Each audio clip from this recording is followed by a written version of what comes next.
Imagine living your life after 50 and feeling energized and excited about your future.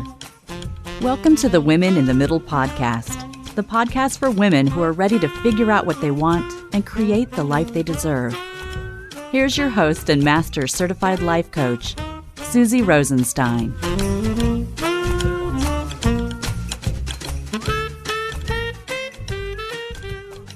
Hey there, today's episode is all about the pursuit of passion and creative expression in midlife. Let's go.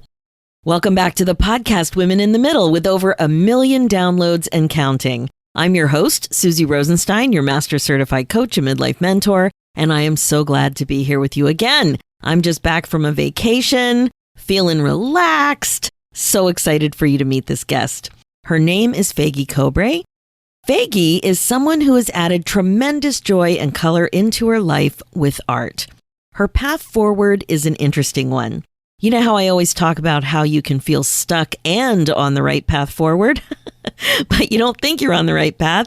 You just don't see it as clearly as you want to, and it's super frustrating. But I really believe that you are on the right path. Faigie totally shifted gears in her 50s. And that's exactly the kind of story we love here on the Women in the Middle. She started out professionally, spending 25 years as a high-end portrait photographer, and eventually got burnt out. Faigie also always loved education, and that's where the clues to her passion originated. Her passion for art or artistic expression through photography and education. And then in her 50s, she took up art and actually became an elementary school art teacher. Immersing herself this way led her to discover mixed media art and finally alcohol inks. Now, if you don't know what that is, we're going to tell you all about it. She was in love when she discovered alcohol inks. As a result of some mentorship, she started teaching women offline and online classes in alcohol inks. And she realized that it's a medium that makes everyone feel like an artist, something that means so much to her. You're going to love hearing Faigie's enthusiasm for helping other women express their creativity, especially when they can't draw and don't think they're capable of feeling like an artist. She knows firsthand how vital art is for women, how it gives purpose, color, excitement to women's lives, especially in midlife. I love her story and how she figured out her passion and how it continued to change and develop over the years. She's right. It's never too late to get involved in art, so please enjoy this interview. Hi, Faigie. Thanks so much for joining me today on the Women in the Middle podcast. Oh, thank you, Susie. I'm so excited to be here. Oh, me too. I am really looking forward to talking to you today because I basically love everything you're doing, especially that you know how important it is for women to feel more confident about expressing themselves creatively. You've also made changes in your career, and we love that around here. So let's get started. First, tell me what was going on in your 40s when you were looking to make a change. Like, tell me about your career, your family. What was going on for you? Okay, so I trained as an educator. I went to a school in New York my graduate school called Bank Street College of Education, like a really very good school for like very progressive in terms of their education. And I was teaching preschool early childhood education. And then at one point I became a preschool director. But at the same time, I was also a photographer. I was a high-end portrait photographer I was doing it at the same time. And then what happened was I got married and I started having kids, and it was too hard for me to go work. So I just I started doing photography out of my home. Okay, hang on a second. Hang on. Already there's so many questions I have. So in your 40s, when you was the internet wasn't around then, right? When was my 40s? That was in the 90s. Because right, it wasn't really around, right? So so even as a high-end portrait photographer, first of all, I want to know how you got into that, and then marketing a business back then without the internet is a whole different ballgame. Yes. So how I got into that. So I always loved photography, and I remember in high school, I bought a camera. I went to a friend of my dad's who was He was a photographer. I went to ask him if I should buy this kid that lived upstairs from me was selling his camera, and I wanted to know if I should buy it. And he said, no, I have something much better for you. And he shows me he has this camera. It was like $125, and that was a fortune. I said to my parents, I'm going to need them to loan the money to me, but I'll make it back. I will make it back for them. And they thought it was such a big step, but they did. And I started taking pictures of all my friends and was charging $1 a picture. And in no time at all, I made it back. And I just developed this real passion for photography. And I had a dark room in my basement. I was developing my own black and white film and stuff. And it was something that I loved to do. And then in the neighborhood that I grew up, there was this really great photographer. He was doing really cool, interesting things. And he had a storefront on a main street. And then I got married, and my mom went to him. He was selling frames also. So she went to have something framed. And she said, my daughter is really talented with photography. Could she come talk to you? And he said, sure. And I went to talk to him, and he basically told me if I would be doing this again, this is who I would go study by. It was this old guy. His name was Joseph Zultzner. He was this master photographer. And I was teaching at the time. I remember taking off for 3 days, and I had one kid. My father-in-law, who was alive at the time, he babysat, and I went to this guy's studio for 3 days and got like a bottom line basic information. And then I took some money we had saved and I bought my equipment. And then I started advertising in my communities, like one of these local freebies that went into all the stores. And then I was in business. And the way I did it was, I'm trying to remember even, how did I used to, what I used to do? As I got more and more into it, I went all over the country. I dragged babies with me to workshops, because in this kind of photography that I was doing, you learn by the masters. So you would find like a really good photographer that was teaching somewhere, and they would have these workshops, and I would go. It was either like a seminar for a couple of days in a hotel. And I remember one time when I had one of my oldest daughter was in 8th grade, and I had a baby. I took her out of school for 3 days, and she babysat this baby while I went to classes. I did all kinds of crazy things. That's great. And one of the things, the way we used to market was I used to make these postcards, beautiful postcards, and buy mailing lists. Oh. And that's what we used to do. We used to send out our work in mailing, through these mailing lists. That was one way. Another thing is we would go to shows. Like I remember going to a home show in Long Island, which is not far from me. I would run some ads also. So it was very, very different from the internet. Yeah. And the interesting thing was it was all film. There was no digital. And then when it started, digital kind of came in, I wasn't so comfortable with it, and I was getting a little bit burned out. What I did was I had these deals. Something else I learned, I had gone to Laguna Beach, California, and I learned this whole marketing way of doing things. I had these collaborations with these high-end car dealerships, Mercedes, Lexus, Volvo. I remember they gave me their customer lists, and I made these gorgeous gift certificates, and I sent it out to them. But this was a big way of marketing. I forgot about that. It's been so long ago. Yeah.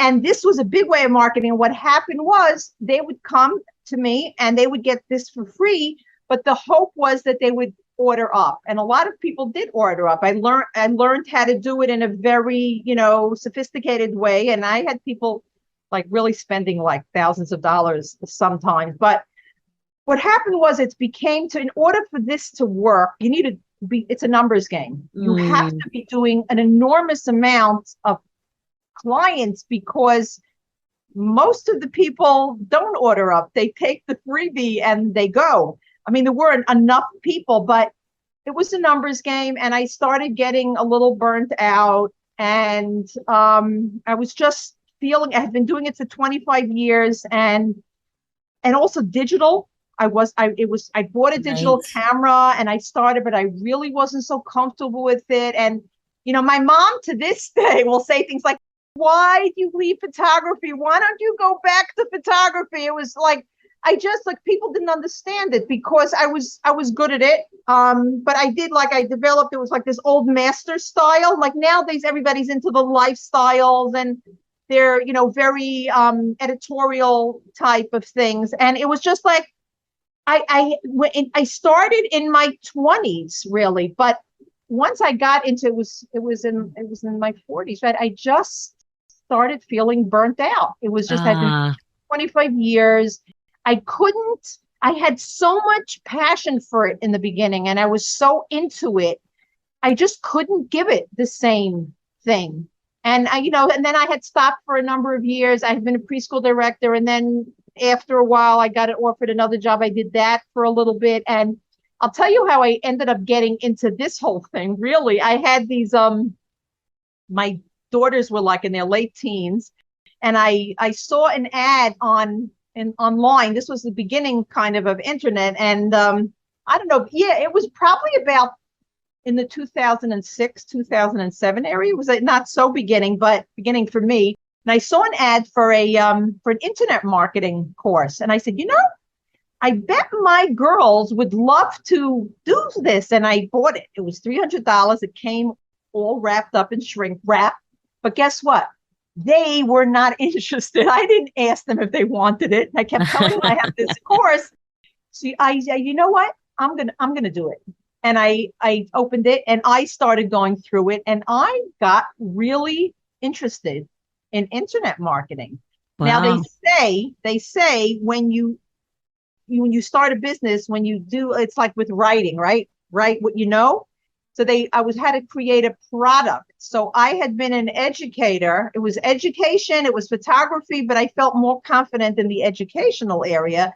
So I started doing stuff with my education and art. As a preschool teacher and director, I always loved the art. The school I went to was very progressive, didn't believe in like craftsy type of things. It was more of like real art and thinking skills and creativity. So I started a website. Okay, this is great. I can see exactly what's going on here. So, first of all, I love that, of course, you weren't putting yourself first. Of course, you saw some cool opportunity and you thought, oh, my kids, I'll do this for my kids. And then you cracked into it. And it's so interesting. I'm sure you didn't put it together then, but it was just that kind of thinking that would have helped take the photography into this new online world. But what you did, I think, is even better. And this comes up all the time with midlife women, is that we don't fully appreciate our transferable skills and how things can creatively be put together. So you were thinking education and creativity, and you made that work together. Right. Amazing. I'm a little ADHD, so I can't be bored. Like, I have a friend that I was speaking to recently. She said, I just can't believe how you're always reinventing yourself. Ah, yeah, exactly. Because I had what my mother used to say when I was a kid, that I had ants in my pants. We never knew the term ADD, but I remember being told that I had ants in my pants. Well, I love this because you thought about it. You have amazing photography skills, clearly, if you got as far as you did. But before we go into that next phase, can you talk a little bit about what burnout felt like to you? I remember when I started to feel that too. I was 27 years into my career and I just all of a sudden, I'd always been content. And then one day I was just sitting there in my office. I was in book publishing, educational health type publishing. And I just thought, oh my gosh, I'm not content anymore. Content was the word for me that really described it. What was it with you? I think it was the lack of interest in taking it further. It was Mm. almost like a deadening. It was like a deadening because I remember when I first started in the education and in the photography, there was such an excitement for learning new things and to getting into it. And I couldn't pull up that excitement. I just Right. couldn't pull up the interest and the excitement. And I just couldn't take it any further. And I just, it like slowly, I lost steam for it.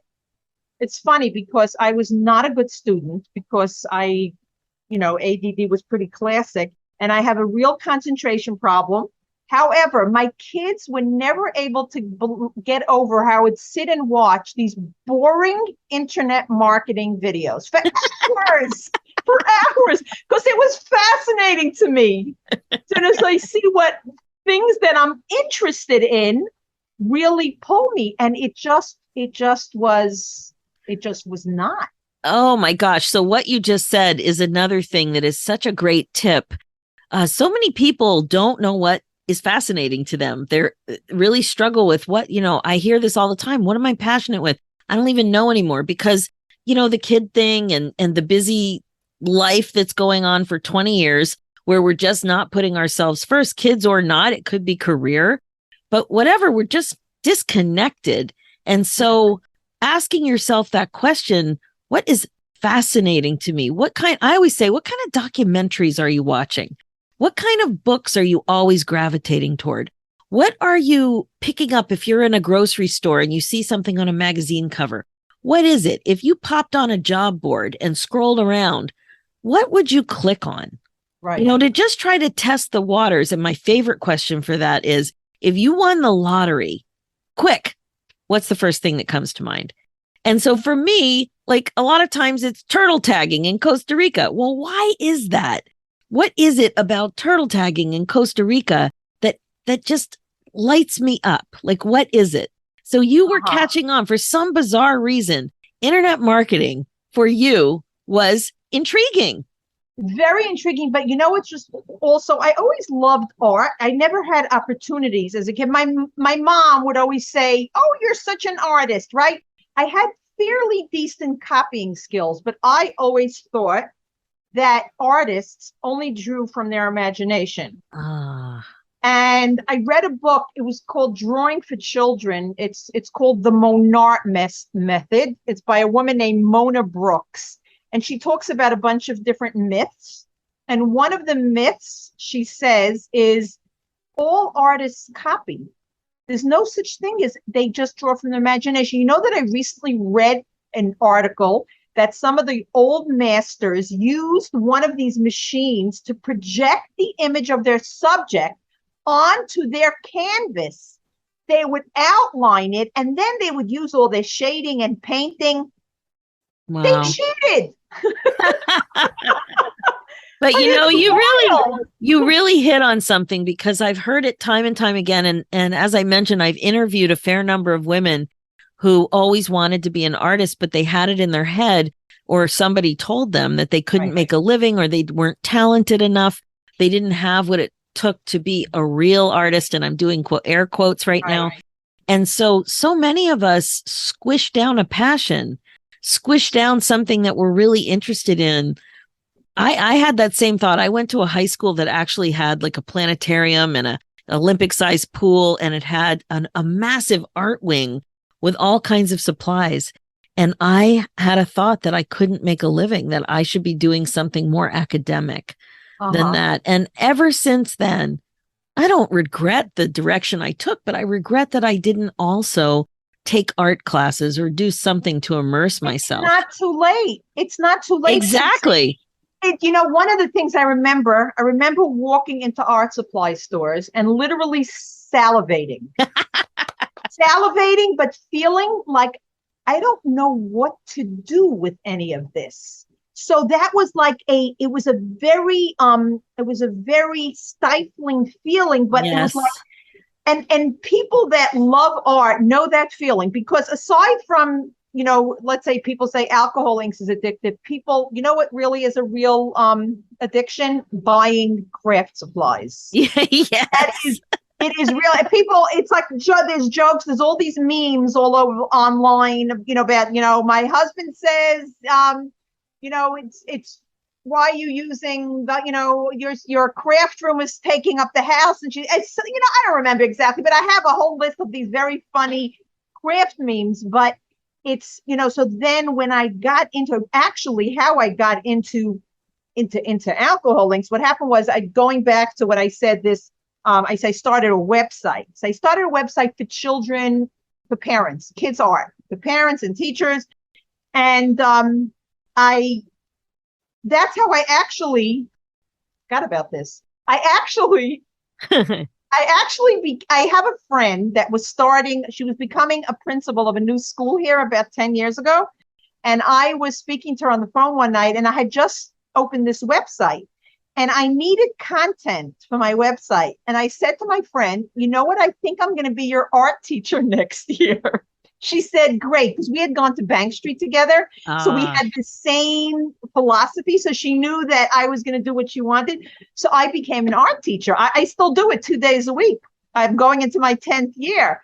So I became an art teacher. And so I was filling up my website with that. Then I took a course with this fellow. There's a fellow that's very well known in the internet marketing community. His name is John Morrow.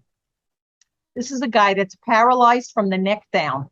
He has some kind of disease. He's such an inspiration. He has a huge, huge business. And I remember him talking about, he was telling his story and he was saying how he bought his father a car. He said, can you imagine someone who can't move from the neck down being able to buy his dad a car? It's really very inspiring. He does writing.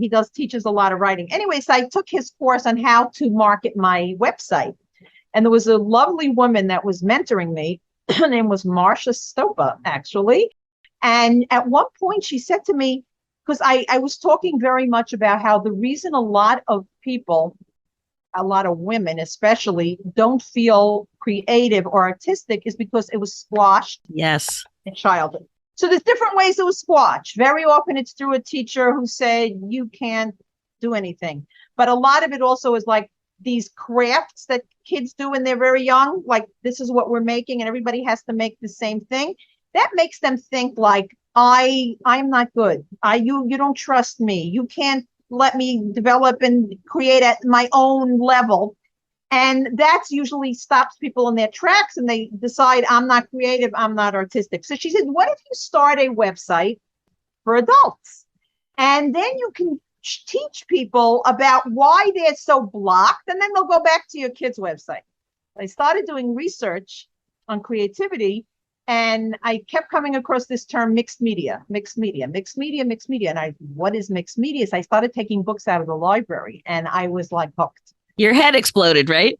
Yes, I started doing. I started buying supplies. I started a class like for some kids in my neighborhood. I started a class for adults, and I was looking through my library's website one day. I was always looking for books there because I was able to get books here. And all of a sudden I came across a book that said, Pigments of Your Imagination, about alcohol links. And I went, wow, what is that? And I ordered the book and it came and I was in love. And I bought the book.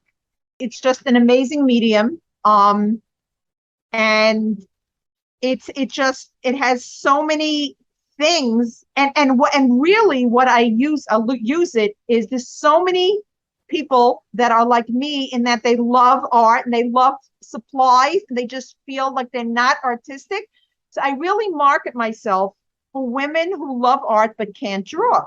Oh my gosh, I love that. And I have to tell you, Faigie, the funniest thing was that right when your note to me, your email to me about being on the podcast came in, I was literally looking up alcohol inks. It had been on my mind for about 2 months now. And I got so overwhelmed because I don't know what to buy. It's exactly what you're saying. I'd been to a store, I'd been online, and I just don't know where to start. But like you, it captured my imagination. I even had somebody this year that I met online in another coaching group send me a beautiful alcohol ink piece on a tile that was stunning. And I thought, what is this? I think I would fall in love with it like you. my eyes lit up with mixed media. I know a little bit about encaustic. I know a little bit about paint. I know a little bit about beaded wire, but I don't know anything about alcohol inks and the colors and the movement. Again, my eyes also lit up. And then there you were sending an email to me, and I went, oh, who is she? There is something about alcohol inks. People fall in love with it. It's just, if you keep to the right color scheme. So I have a different, like I start off with, I have this free video on my site. It just like it starts people with markers. So like if some people don't know if they want to do it, like say Sharpies are alcohol ink markers. And if you use some alcohol with it, you can't do everything the same, but it's a great way to start. So I have this video that I offer for free, and in exchange for an email address. Of course, I'll put the link in the show notes. So don't you worry. Okay, great. So that's like a great way to start. If you've never used it, I've even gone back to doing with it, because there's different things you can do. There's so many things that you can do with it.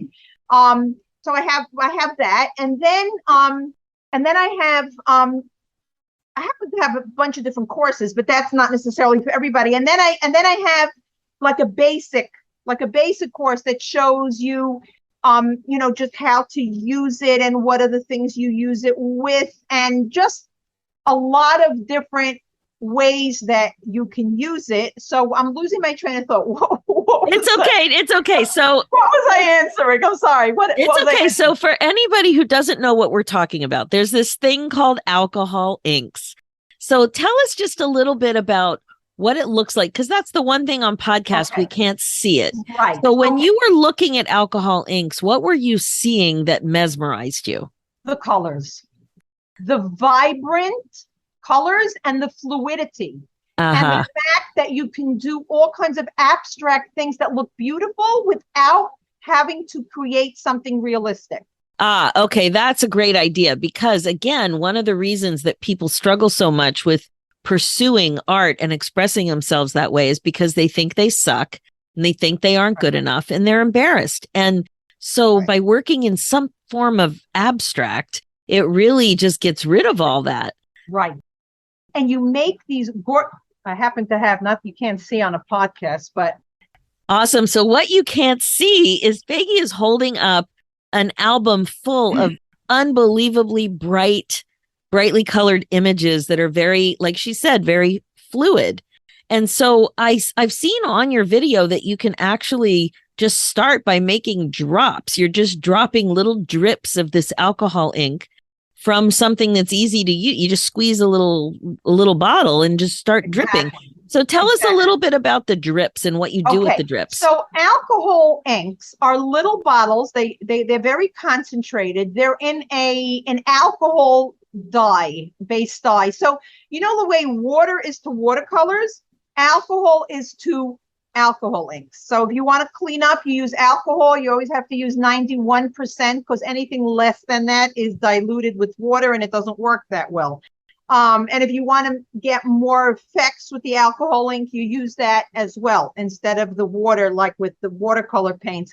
So you need to use non-porous backgrounds. Now, if people have noticed, if you've ever used Sharpies can write on a lot of backgrounds that other things can't, right? Plastic, a regular washable marker doesn't work on plastic, but Sharpies do, because they're alcohol ink markers. So there are people that use tiles. Like if you want to just try, you can take a tile and just drip it on a tile. What I tend to use is something that I started with. It's a plasticized paper. It's called Yupo paper. However, because I've been on all these groups for so long, people are always saying other things that they use. I use mostly now the backside of Kirkland photo paper from Costco. Now you can't buy it in Costco itself. You have to buy it in Costco.com, but you use the matte side, not the shiny sides. There are other photo papers that work. I've heard people say some work better than others. So I only use the Kirkland, the back of the photo paper. So really, that's how you start. You start if you start with markers, as you see in my video.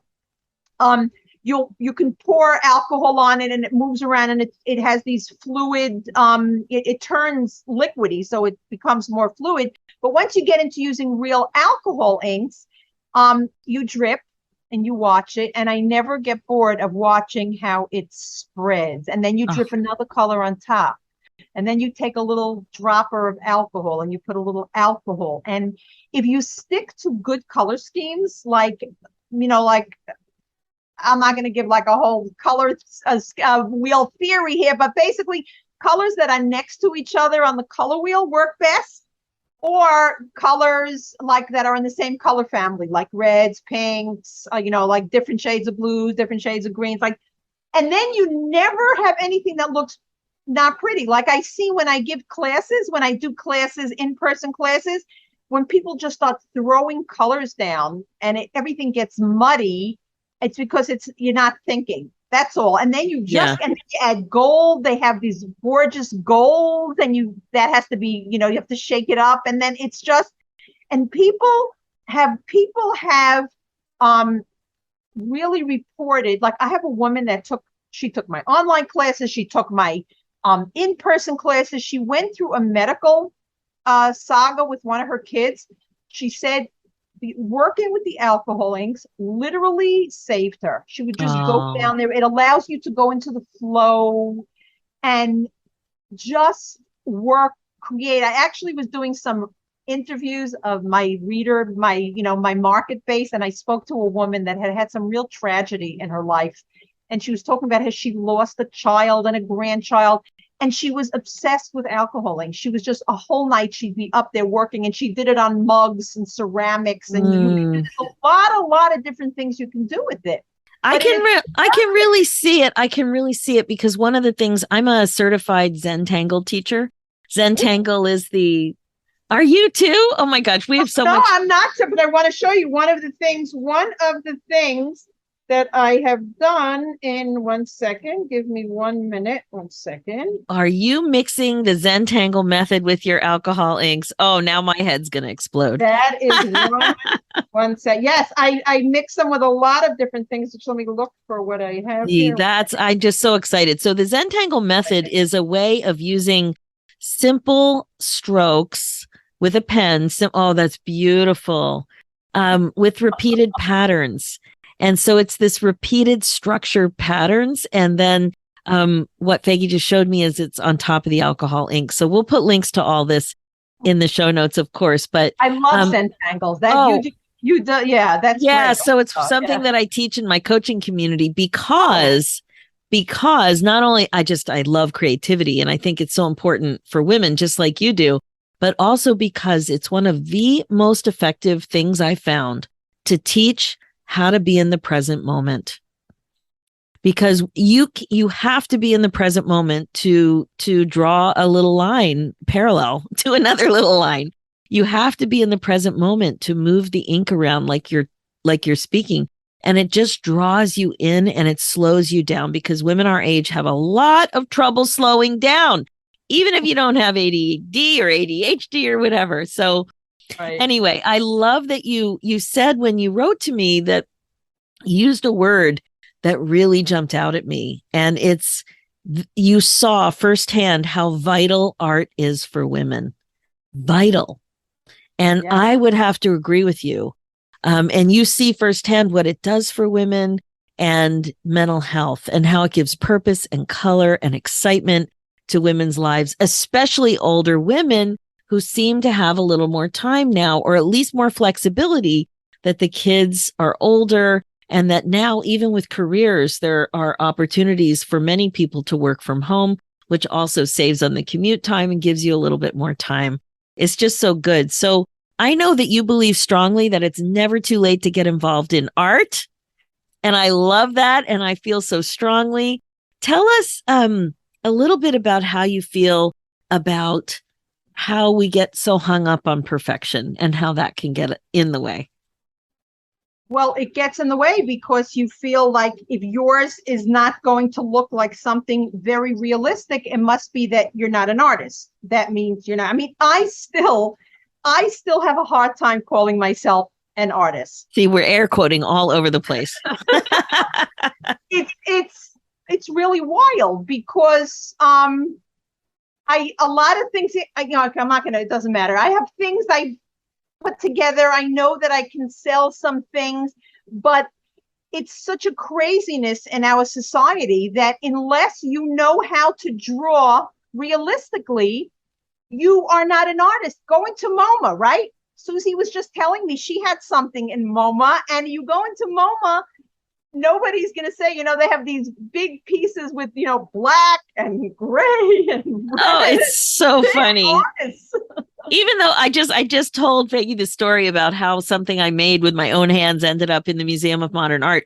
If you look up my name, Susie Rosenstein, and MoMA, you'll see I'm listed as a MoMA artist. It makes me laugh every time I see that because, like you, I don't consider myself, I'm certainly not a master, but I don't consider myself an artist. But if you create, you're an artist. Right.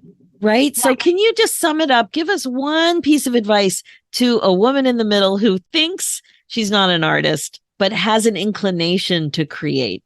I saw when I bought that book, Pigments of Your Imagination, I was reading reviews and I use this line all the time because somebody wrote, alcohol inks makes me feel like an artist because you will use the alcohol inks.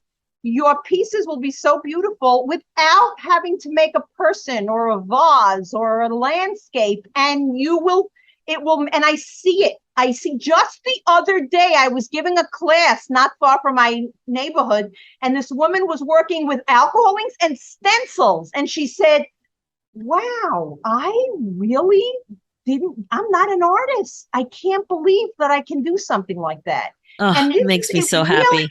This really, especially for us midlifers, this is really something that will add such joy and color. It really it gives depth to your life. Oh, I love that. I love it. Okay, so I want, Faigie, please tell us what is the web address for people to grab those free videos? CreativityReignited.com. CreativityReignited.com.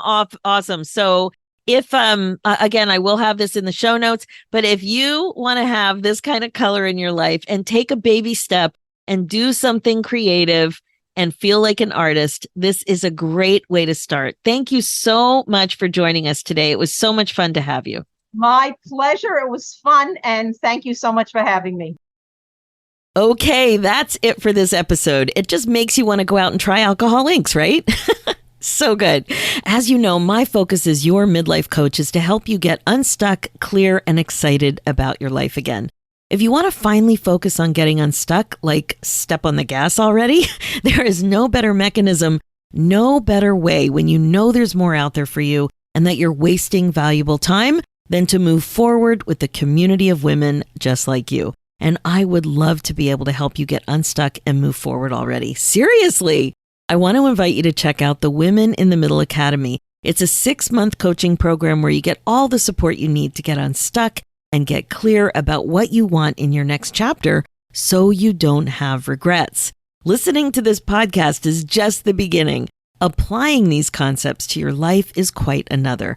Don't waste another second feeling stuck. Book your momentum call and we'll have a quick chat. Head over to www.womeninthemiddleacademy.com. For show notes and links, head over to www.susierosenstein.com and click the podcast tab and look for episode 266. Thanks so much for listening. It's time for you to put yourself first, one thought at a time. I'm Susie Rosenstein, and I'll talk to you next week.